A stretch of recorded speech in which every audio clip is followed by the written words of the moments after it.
Hai semuanya, kali ini kita akan membahas materi fisika tentang gelombang cahaya. Yuk simak penjelasan berikut ini. Setelah hujan, terkadang kita melihat cahaya warna-warni di langit yang disebut dengan pelangi. Nah, kira-kira bagaimana ya proses pelangi terbentuk? Kita akan mempelajari gejala-gejala cahaya tersebut di video kali ini. Cahaya merupakan salah satu energi berupa gelombang elektromagnetik dengan panjang gelombang 380-750 nanometer. Gelombang cahaya ini tidak membutuhkan medium untuk merambat, sehingga cahaya dapat merambat dalam ruang hampa udara. Itulah mengapa cahaya matahari dapat sampai ke bumi meskipun melewati ruang hampa udara di angkasa dengan kecepatan 300 juta meter per sekon. Sebagai gelombang elektromagnetik, cahaya memiliki sifat-sifat sebagai berikut. Pertama, cahaya dapat dipantulkan atau refleksi. Kedua, cahaya dapat dibiaskan atau refraksi. Ketiga, mengalami perpaduan atau interferensi. Keempat, mengalami pelenturan atau difraksi. Kelima, dapat diuraikan atau dispersi. Keenam, mengalami pengutuban atau polarisasi. Nah, inilah 6 sifat-sifat dari gelombang cahaya. 1. Interferensi cahaya. Percobaan interferensi cahaya pertama kali dilakukan oleh ilmuwan bernama Thomas Young pada tahun 1773 sampai tahun 1829. Hasil yang diperoleh dari percobaan yang menghubungkan lebar celah di pola Kn gelap dan terang dan panjang gelombang dapat dinyatakan dengan kesimpulan berikut. Pertama, interferensi konstruktif saling menguatkan atau membuat terang dirumuskan dengan d sin theta sama dengan n dikali lambda. Kedua, interferensi destruktif saling melemahkan atau membuat gelap dirumuskan dengan d sin theta sama dengan 2 ditambah 1 lambda per 2. Dengan theta adalah sudut simpangan antara sinar dan layar dengan satuan derajat, lambda adalah panjang gelombang dengan satuan meter, d adalah jarak antar celah dengan satuan meter, dan n adalah orde terang atau gelap ke n.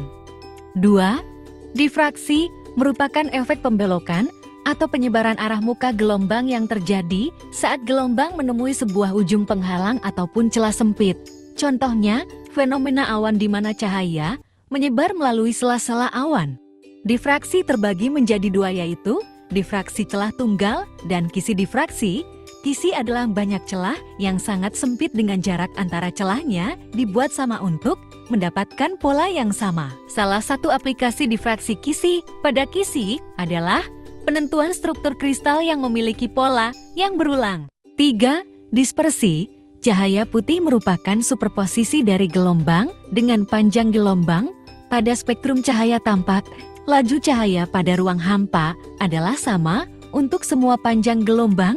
Oleh karena itu, indeks bias medium bergantung pada panjang gelombang.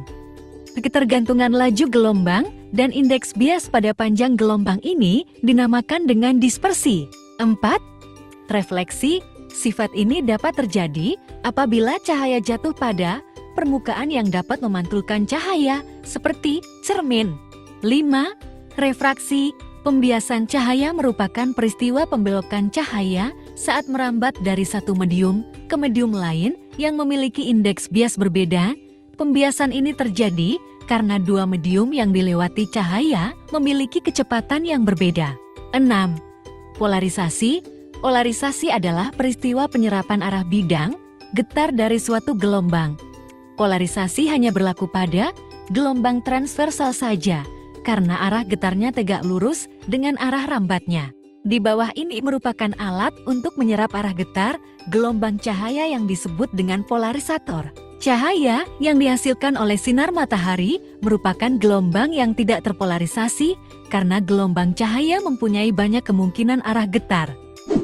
Selanjutnya ada aplikasi gelombang cahaya dalam berbagai bidang. Pertama, pada bidang kesehatan. Dalam bidang kesehatan, cahaya tampak dapat dilakukan dengan cara sangat sederhana yang sering disebut dengan transillumination, yaitu menyinari bagian tubuh tertentu. 2. Dalam bidang industri, salah satu contoh aplikasi gelombang cahaya. Dalam bidang industri, adalah mesin fotokopi yang merupakan peralatan kantor yang berguna membuat salinan ke atas kertas baik berupa dokumen, buku, maupun sumber lain. Contoh lainnya ada scanner yang merupakan alat pembantu komputer untuk mengubah gambar atau objek grafis ke dalam kode digital. 3. Dalam bidang fiber optik, pada era komunikasi digital saat ini, sangat memungkinkan untuk membuat sebuah koneksi komunikasi antar individu yang melewati batas darat maupun laut suatu teritorial negara, baik melalui jaringan telepon ataupun internet. 4. Dalam bidang teknologi, contohnya perkembangan televisi, dari tahun ke tahun, televisi merupakan salah satu teknologi yang sangat mengubah dunia ini. Dahulu televisi berukuran besar dan sangat boros energi, tetapi sekarang ukurannya lebih ramping dan hemat energi.